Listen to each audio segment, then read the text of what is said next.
सास का मायका प्रेम। रिद्धि की सास को हर वक्त अपने मायके का गाना गाने की आदत थी। अरे बस करना माँ, मामा का ये किस्सा तू 50 बार पहले भी सुना चुकी है।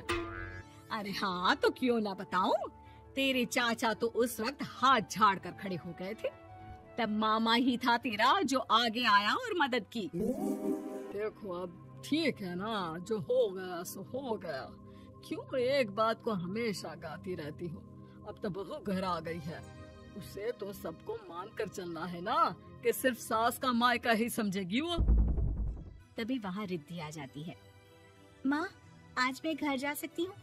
माँ को मेरी बहुत याद आ रही है। शादी के बाद एक बार भी नहीं गई। हाँ तो कौन जाता है। अरे मेरी शादी के बाद जब मैं विदाई होकर आई, इतना बड़ा ससुराल मेरा, खाने वाले 10 लोग और बनाने वाली मैं सिर्फ एक। ऐसा लग रहा था जैसे सिर्फ खाना बनाने के लिए ही ब्याह किया है। वो तो मेरा भाई था, गांव से एक काम करने वाली चाची को भेज दिया जो मेरा हाथ पटाती थी, और उसको पैसा, खाना, कपड़ा, रहने के लिए कमरा, वो सब किससे दिया था? तुम्हारे भाई ने। ये मामला रोज का था। ससुर भी जब गुस्सा होते तो वो सारी बात कह देते जो उनके मन में इतने समय से चल रही थी। मेरा भाई, भाभी, भतीजा, भतीजी सब छुड़वा दिया। मैंने जीवन भर सिर्फ तुम्हारे परिवार वालों से निभाया, लेकिन अब भी चैन नहीं है तुमको। बहू के सामने सास को लगा कि उसकी बेइज्जती हो रही है। अब सुन बहू, अपने कमरे में जा, कहीं नहीं जाना मायके वायके। घर का काम कौन करेगा? पड़ोसन। बहू समझ जाती है मामला गर्म चल रहा है। कमरे में जाने में ही भलाई है। कमरे में क्या है? तुम्हारी माँ हर वक्त चिक चिक चिक करती रहती है। कल ताई मिली थी तुम्हारी मुझे, लेकिन मजाल है सासू माँ की उन्होंने एक बुराई की हो, लेकिन सासू माँ हाँ, जब देखो तब ससुराल के लोगों की बुराई करती रहती है। बेचारे पापा जी कितना मिस करते हैं अपने घर वालों को। मेरा तो बड़ा मन करता है कि ताऊ जी, चाचा जी और सब मिलकर रहे, ना साथ रहे लेकिन आना जाना तो ठीक से रखे। हिंदुस्तान और पाकिस्तान एक हो सकता है, लेकिन चाचा और ताऊ के परिवार के साथ हम लोगों का मिलन ना जी ना कभी नहीं हो सकता। ये बात है। देखिए मेरे साथ ना ज्यादा चैलेंज मत करिएगा। ऐसा कोई काम नहीं है जो मैं नहीं कर सकती। ससुर जी जो कि बहू की बात सुन रहे थे सामने आ जाते हैं। अरे बेटा, तू ये कर सकती है तो प्लीज मेरा परिवार किसी तरह मुझसे मिलवा दे। सारी जवानी तो मैंने किसी तरह काट ली, लेकिन जीवन के इस पड़ाव पर बहुत याद आती है मेरे परिवार की। हाँ हाँ पिताजी, आप चिंता मत करिए, बस मेरा साथ देते रहिए आप दोनों। फिर देखिए कैसे माँ जी भी ठीक हो जाएंगी और पूरा परिवार भी एक हो जाएगा। थोड़ी देर बाद बहू सामान लेकर घर से निकल रही होती है कि मना किया था ना तुझे मायके जाने के लिए, फिर क्यों जा रही है? बहू कुछ कहती इससे पहले ही बेटा बोलने लगता है। क्या है माँ, वो घर जा रही है। वैसे भी उसके माता पिता ने मुझे 10 लाख दिए तब जाकर मेरा काम शुरू हो पाया, वरना तूने मेरे लिए किया क्या है?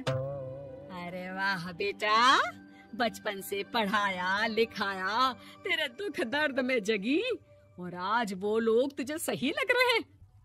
और फिर ससुराल में लड़की खुश रहे, ये तो मायके वालों की जीवन भर की जिम्मेदारी रहती है। तो ये तुमको भी तो सोचना था ना। ताऊ जी ने पापा को पढ़ाया लिखाया, जब तुम नहीं आई थी तो पापा के लिए ताई जी ने पापा की माँ की तरह देखभाल की। अब बोलिए।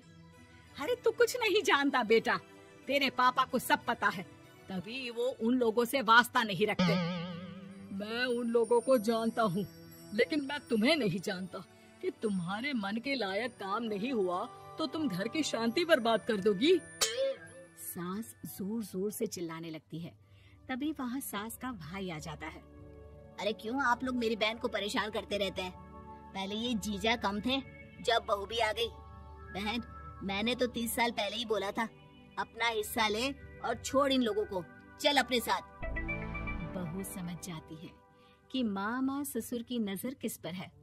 देखा, तुम लोग मुझे अकेला मत समझना, मेरा भाई खड़ा है आज भी मेरे लिए। बहू मायके जाती है और आते वक्त साथ में एक नौकरानी ले आती है। अरे बहू, कुछ खाने को दे दे। अरे आंटी, क्यों भाभी को परेशान करती रहती हो? उनके भाई ने मुझे जिम्मेदारी दी है। किसी भी चीज की परेशानी नहीं होनी चाहिए भाभी को। जो चाहिए मुझे बोलने का। आय हाय, बहू के मायके वालों का इतना दखल। ये मेरा घर है, कोई कल का आए इसे पूरा कैप्चर कर ले, ये बर्दाश्त नहीं होगा मुझसे। क्या हो गया सासू माँ? क्यों सुबह सुबह चिल्ला रही हैं? चमेली, ओ चमेली, क्या कहा था मेरे भाई ने तुझे? अरे दीदी बहुत तेज है आपकी सासू माँ। मैंने तो बोला कुछ चाहिए तो मांग लो मुझसे। अरे निकल यहाँ से, घर को रेलवे स्टेशन बना रखा है, जो देखो वो घुमा जा रहा है यहाँ से वहाँ। ये कहीं नहीं जाएगी। ये जाएगी तो घर का काम कौन करेगा? मैं। हाँ, और क्या करती हैं बहुएं? घर का काम ही तो करती हैं, इसमें नया क्या है? तभी वहाँ ससुर जी आ जाते हैं। हाँ, तो यही बात तो तुम्हें भी समझनी चाहिए थी ना।